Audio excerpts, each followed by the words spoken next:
नमस्कार दोस्तों, आप सभी का स्वागत है एक बहुत ही डरावनी हॉरर स्टोरी में। आज की जो कहानी है ये सचमुच में घटित कहानी है और बहुत ही ज़्यादा डरावनी है। कंप्लीट सुनोगे तो आपकी रोंगटे खड़े हो जाएंगे। आज की कहानी यूपी और बिहार के बॉर्डर पे एक छोटा सा गांव है टड़वा, वहाँ की कहानी है। इस गांव में एक फैमिली रहती थी जो कि काफ़ी अच्छी फैमिली थी। ये लोग धनी मनी थे, सब कुछ सही चल रहा था। इस फैमिली में एक मदन नाम का लड़का है जो कि पैर से अपाहिज है, और उसकी वाइफ रेखा जो कि बहुत ही सुंदर है। मतलब सब कुछ सही है। रेखा ने मदन से शादी इसलिए किया था ताकि मदन पैसे में काफ़ी ज़्यादा अमीर था और रेखा बहुत ही गरीब घर की लड़की थी। तो उसने कंडीशन रखा था शादी के पहले कि मुझे कोई भी काम धंधा वगैरह नहीं करना है, मैं रानी की तरह रहूँगी, तभी आपके साथ रहूँगी। तो मदन ने शर्त मान लिया क्योंकि मदन पैसे से अमीर था इसकी वजह से। और मदन की माँ थी। तो कुछ सालों बाद मदन को एक लड़का हुआ और लड़का अभी 4 या 5 साल का रहा होगा। फिर मदन को सेकेंड बेबी हुआ, वो भी लड़का ही था। और जो सेकेंड बेबी है वो 2 या 3 महीने का हो चुका है। होली का समय था और मदन अपने मित्र से मिलने के लिए अपने गांव से दूसरे गांव की तरफ जा रहा था। और मदन जो था ना उस समय साइकिल का यूज कर रहा था। मदन को साइकिल बहुत ज़्यादा पसंद थी। तो मदन की जो माँ थी उन्होंने बोला था कि बेटा गाड़ी से चला जा। तो मदन बोला कि नहीं माँ, मैं साइकिल से जाऊंगा और अपने दोस्त के साथ जा रहा हूँ। तो एक मदन का दोस्त था जो साइकिल चला रहा था और मदन पीछे बैठ के जा रहा था। और मदन जिस रास्ते से जा रहा था उस रास्ते में एक ट्रक आ रही थी, और जो ट्रक ड्राइवर था उसने थोड़ी सी चढ़ा रखी थी, मतलब पी रखी थी। तो ट्रक ड्राइवर एकदम सामने से आया और मदन की साइकिल को ठोक दिया। गाँव के लोगों ने देखा कि भारी एक्सीडेंट हो गया है, सारे लोग दौड़ के आ रहे थे। तब तक क्या हुआ कि जो ट्रक ड्राइवर था उसने अपना ट्रक स्टार्ट किया और भाग गया वहाँ से। और गांव के लोग जब इकट्ठा हुए तो उन लोगों ने देखा कि जो साइकिल पे 2 लोग थे उनमें से एक का मृत्यु हो चुका है, मतलब मदन के दोस्त की मृत्यु हो गई थी। और जो मदन था वो बहुत ही बुरी तरह से घायल था, वो तो उड़ के कहीं और गिरा था। तो उसको उठा के गाँव के लोगों ने हॉस्पिटल लेके आए और हॉस्पिटल में मदन को 2 से 3 दिन तक रखा गया था। फिर बाद में मदन की भी मृत्यु हो जाती है। और यहाँ पर मदन की जो माँ थी बहुत ही ज़्यादा फूट फूट के रो रही थी क्योंकि उनका मदन इकलौता बेटा था, उनको कोई दूसरा बच्चा नहीं था। फिर होना क्या था, बाद में पूरा काम क्रिया ख़त्म हुआ और उसके बाद से जो रेखा थी उसके मैके वाले आए थे घर पे, और उन लोगों ने बोला मदन की माँ से कि मैं अपनी बेटी को लेके जा रहा हूँ अपने गाँव, थोड़ा सा रहेगी मतलब मेरे घर पे।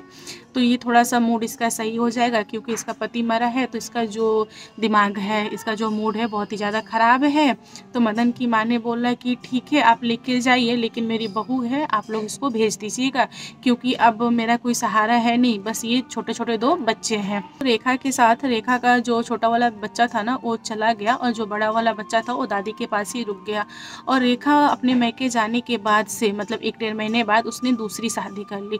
और ये बात जब मदन की माँ को पता चला तो बहुत ही ज़्यादा रोने लगी। उनको समझ नहीं आया कि जो बड़ा वाला बच्चा है 4-5 साल का बेटा है मदन का, उसको मैं ये कैसे बताऊँ कि तुम्हारी माँ ने दूसरी शादी कर ली। और उन्होंने कुछ बोला नहीं, अब क्या बोलेंगे, बच्चा क्या समझेगा। तो उन्होंने संतोष कर लिया, उन्होंने बोला कि अच्छा हम कर भी क्या सकते हैं। और यहाँ पर मदन की माँ ने इस बात को माना कि मेरा बेटा चला गया, कोई बात नहीं, मैं इस बच्चे को पालूंगी और यही मेरा बुढ़ापे का सहारा होगा। एक दिन की बात है, मदन की जो माँ थी वो अपने आंगन में बैठी थी और उनको आवाज़ सुनाई दिया कि उनको बाहर कोई बुला रहा है। जब वो बाहर गई तो उन्होंने देखा कि जो रेखा के भाई थे उन लोगों ने रेखा के छोटे वाले बच्चा, मतलब जो मदन का छोटा वाला बेटा था, उसको ला के और मदन की माँ को दे गए। और उन लोगों ने बोला कि एक काम कीजिए, आप लोग इसको पालिए, ये मेरे बस का नहीं है। और मेरी जो बहन है वो शादी करके चली गई है दूसरे के घर, आपको तो पता चल ही गया होगा, और ये मेरी जिम्मेवारी नहीं है, ये आपके घर का खून है, तो आप ही लोग पालो। दोस्तों यहाँ पर मदन की माँ ने बच्चे को उठाया और उनको फिर अपने बेटे की याद आई, मदन की याद आई, अलग ही रोने। और उन्होंने कसम खा लिया कि मैं बहुत ही अच्छे से परवरिश करूँगी अपने दोनों बेटे की, और ये जो बच्चे हैं ना जब बड़े हो जाएंगे तो इनको कभी भी नहीं बताऊंगी कि रेखा इनकी माँ है, और कभी मैं मिलने भी नहीं दूंगी। इनको बहुत ही ज़्यादा गुस्सा अंदर से भरा कि एक छोटे से बच्चे को वो औरत कैसे छोड़ सकती है। इसको थोड़ा बड़ा कर देती, कम से कम साल 1.5 साल का कर देती, फिर मुझे दे देती। वो दूसरी शादी कर ली, चलो ठीक है, सबको जीने का हक है, मैं कुछ नहीं बोल रही हूँ, लेकिन इतने छोटे बच्चे को माँ से अलग करेंगे तो बच्चे के ऊपर क्या बीतेगा पता नहीं, बच्चा कैसे रहे। मतलब छोटे बच्चे को माँ की ज़रूरत पड़ ही जाती है, आप लोग समझ रहे हो ना। तो ये चीज़ हुआ। इधर 1 सप्ताह बीता और जो मदन की माँ थी उन्होंने बहुत ही केयर किया छोटे वाले बच्चे का, फिर भी वो छोटे वाले बच्चे को बचा नहीं पाई। अचानक से बच्चे को पता नहीं क्या हुआ, बहुत ही ज़्यादा रो रहा था, डॉक्टर को दिखाया किया, फिर भी कोई फ़ायदा नहीं, छोटा वाला जो बच्चा था वो मर गया।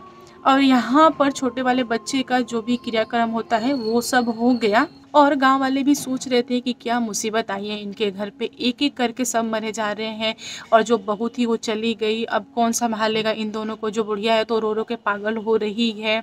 फिर गाँव के मुखिया वगैरह लोग इकट्ठा हुए और उन लोगों ने बोला कि ये बच्चा पूरे गाँव का बच्चा है, सारे लोग केयर करेंगे, सारे लोग मिल-जुल के सँभालेंगे। इसी तरह कुछ महीने बीते और अभी रेखा जिस घर में रहती है, मतलब जहाँ शादी करके आई है, वहाँ पर भी सब कुछ सही चल रहा था। रेखा मदन के बारे में भूल गई थी, उसको कुछ भी मालूम नहीं था कि उसका कोई पति था, चाहे उसका कोई बच्चा है। वो अपने बच्चे को याद तक नहीं करती है, उसकी जो ज़िंदगी है ना ऐश की कट रही थी। रेखा जो है ना दिखने में बहुत ही ज़्यादा सुंदर थी, इसीलिए उसे कोई भी शादी करने के लिए रेडी हो जाता था। यहाँ पर भी रेखा ने एक अच्छे अमीर लड़के को फँसाया था और शादी कर लिया था। रेखा की ज़िंदगी अच्छी कट रही थी, लेकिन एक दिन की बात है, रेखा सो रही थी और उसको अजीबो-गरीब आवाज़ें सुनाई देने लगी। मतलब जो बर्तन है ना घर में गिरने लगे, रेखा को ना अजीब फ़ील होने लगा। उसको ऐसा लग रहा था कि कोई मुझे देख रहा है, कोई है जो कंबल खींच रहा है, मतलब रेखा सोई थी तो। रेखा को ना कोई परेशान कर रहा था और रेखा बहुत ही ज़्यादा डर गई, घबरा गई। उसने अपने पति को जगाया, मतलब दूसरे वाले पति को जगाया और बोला कि मुझे ऐसे-ऐसे फ़ील हो रहा है। तो उसका जो पति था उसने बोला कोई बात नहीं, तुम सो जाओ, ये तुम्हारा वहम है, ये सब कुछ नहीं है, तुम सो जा। उसने बोला और ये रेखा सो गई। फिर सेम चीज़ घटित हुई, उसका कंबल कोई खींच रहा है, रेखा को लग रहा है कोई वहाँ से खड़ा होके मुझे देख रहा है और उसको ना इतनी गंदी-गंदी आवाज़ें सुनाई दे रही थी ना कि उससे कान दाब के बैठ जा रही थी और बहुत ही ज़्यादा डरने लगी और उसने फिर अपने पति को जगाया। इस बार जब जगाया ना तो उसका जो पति था बहुत ही ज़्यादा गुस्सा आया और उसने बोला कि इतनी बार जगा दी ना तो मैं तुमको छोड़ूंगा नहीं, ये सब तुम्हारे दिमाग का वहम है, कुछ नहीं है, सोना है सो, नहीं तो मुझे जगाओ मत, तुमको जो करना है करो लेकिन मुझे जगाओ मत। इधर रेखा डर रही थी और डरते डरते बेड पे पड़ी रही, उसको नींद तो आया नहीं। दोस्तों ये जो चीज़ है रेखा के साथ हर रात घटित होती थी। दिन में रेखा ठीक रहती थी, लेकिन जैसे ही इवनिंग होना चालू हो जाता था रेखा पागल हो जाती थी। मतलब उसको भयानक भयानक आवाज़ें सुनाई दे रही थी। अभी तो उसको ऐसा लगता था कि कोई मेरे सामने खड़ा है और उसको ऐसा फील होता था ना कि मदन है मेरे सामने खड़ा है या फिर मदन मुझसे कुछ पूछ रहा है और रेखा मदन से भाग रही थी। उसको ना इमेजिन हो रहा था और जो आवाज़ें थी ना वो मदन की ही आवाज़ें थी। रेखा तो चाहकर भी अपने दूसरे वाले पति को नहीं बता पा रही थी, क्योंकि मदन के बारे में रेखा ने कुछ नहीं बताया था अपने सेकंड वाले पति को, तो कैसे खुलासा करे कि हाँ मेरे साथ ऐसे ऐसे हुआ और मेरा पति मरा, शायद मेरा पति ही है जो मेरा पीछा कर रहा है। तो यहाँ पे रेखा सब कुछ छुपा रही थी और रेखा ने बोला अपने पति को कि मुझे ऐसा लग रहा है कि मुझे किसी तांत्रिक या पंडित को दिखाना पड़ेगा। तो रेखा का जो पति था उसने बोला कि नहीं, ये सब कुछ नहीं होगा, ये तुम्हारा वहम है, मैं तुमको डॉक्टर से दिखाऊंगा। तो रेखा के लाख बोलने के बावजूद भी उसके पति ने रेखा को नहीं मतलब दिखाया तांत्रिक से। यहाँ पर रेखा धीरे धीरे पागल होने लगी थी। उसको ना कपड़े पहनने की सुध है, ना खाने की सुध है, एकदम पागलों की तरह घूमती थी, कोई भी देख के हंसने लगता था। कभी कभी रेखा छत के ऊपर चढ़ जाती थी और वो जो रेलिंग बनी होती है ना उसके ऊपर चलती थी। नीचे से लोग देख के डरते थे। घर के बगल के जो छोटे छोटे बच्चे थे ना उनको रेखा बहुत ज़्यादा परेशान करती थी, उनको खेलने नहीं देती थी, उनको डांटती थी, उनसे लड़ती थी, उनकी चीज़ें छीन लेती थी। दोस्तों रेखा का पति बहुत ही गुस्से में घर आया और उसने अपनी पत्नी को बोला कि तुम्हारी वजह से अगल बगल के जितने भी पड़ोसी हैं सारे लोग इतने सारे शिकायत करके गए हैं, इतनी सारी बुराइयां की हैं, तुम तो हद पार हो गई हो, अब मैं तुमको बांध के रखूंगा। और उसने रेखा को जंजीर में बांध दिया और पलंग से बांध दिया। तो यहाँ पे रेखा हंसने लगी और उसने बोलना स्टार्ट किया कि अरे तुम पागल हो क्या, तुम मुझे क्यों बांधे हो, तुमको नहीं पता है मदन मुझे परेशान कर रहा है, मदन है मेरे सामने खड़ा है, मदन ये बोल रहा है, मदन वो बोल रहा है। जब रेखा का पति सुना, मतलब दूसरा वाला पति सुना, तो उसने बोला कि ये मदन कौन है। तो यहाँ पे रेखा हंसने लगी और लगी बोलने कि तुम नहीं जानती हो, मैंने पहले शादी किया था, ऐसे ऐसे मतलब पूरी कहानी सुना दी। जब रेखा का दूसरा पति ये सारी चीजें सुना ना तो उसके बोलते ना जमीन पूरा पैरों के नीचे से खिसक गया और उसने बोला कि तुम तो अच्छी नहीं हो, तुमको बताना चाहिए था, तुम्हारे साथ जो कुछ भी हो रहा है ना बहुत अच्छा हो रहा है क्योंकि तुमने किसी का घर उजाड़ दिया। चलो मदन मर गया लेकिन तुम उसके बच्चे को तो संभाल सकते थे ना, तुमने एक छोटे से बच्चे को छोड़ दिया और वो बच्चा अभी इस दुनिया में है नहीं, वो मर गया, तुमको ऐसा नहीं करना चाहिए था। जो सेकंड वाला पति था ना और भी ज़्यादा घृणा करने लगा। उसने बोला कि तुम्हारी यही सजा, तुम इसी घर में रहो और तुम मरो, अच्छा तुमको जो करना है हो करो।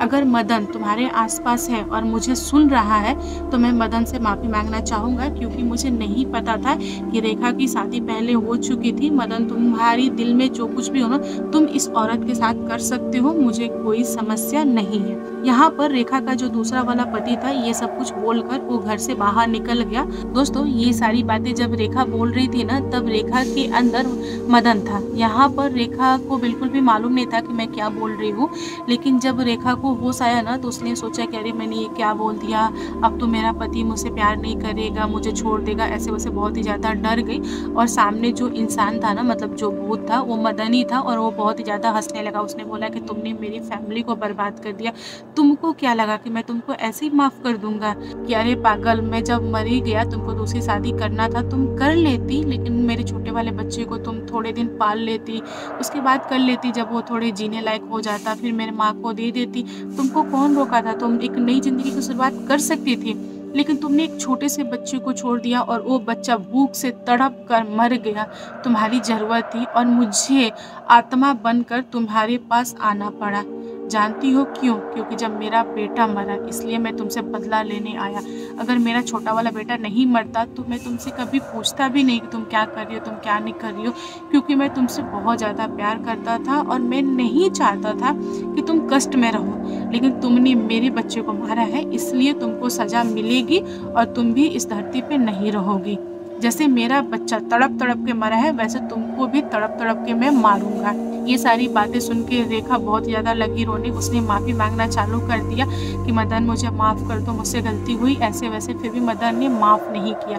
मदन ने रेखा को बहुत ही ज़्यादा तड़पाया और उसने बोला कि मैं तुमको इस घर में नहीं मार सकता, अगर मैं तुमको इस घर में मार दूंगा ना तो तुम्हारा जो पति है जिसको कुछ भी नहीं पता था वो बेचारा फंस जाएगा। तो मदन ने क्या किया कि जंजीरें मतलब तोड़ दिया और उसके बाद से रेखा की बॉडी में आ गया और रेखा को छत पे लेके गया। और छत पे ले जाने के बाद से मदन ने वहाँ से छलांग लगा दी, मतलब रेखा के बॉडी में तो था ही ना वो छलांग लगा दिया। और जैसे ही छलांग लगाया जो रेखा थी ना वो नीचे आते आते रेखा रह गई और ऊपर मदन उड़ गया।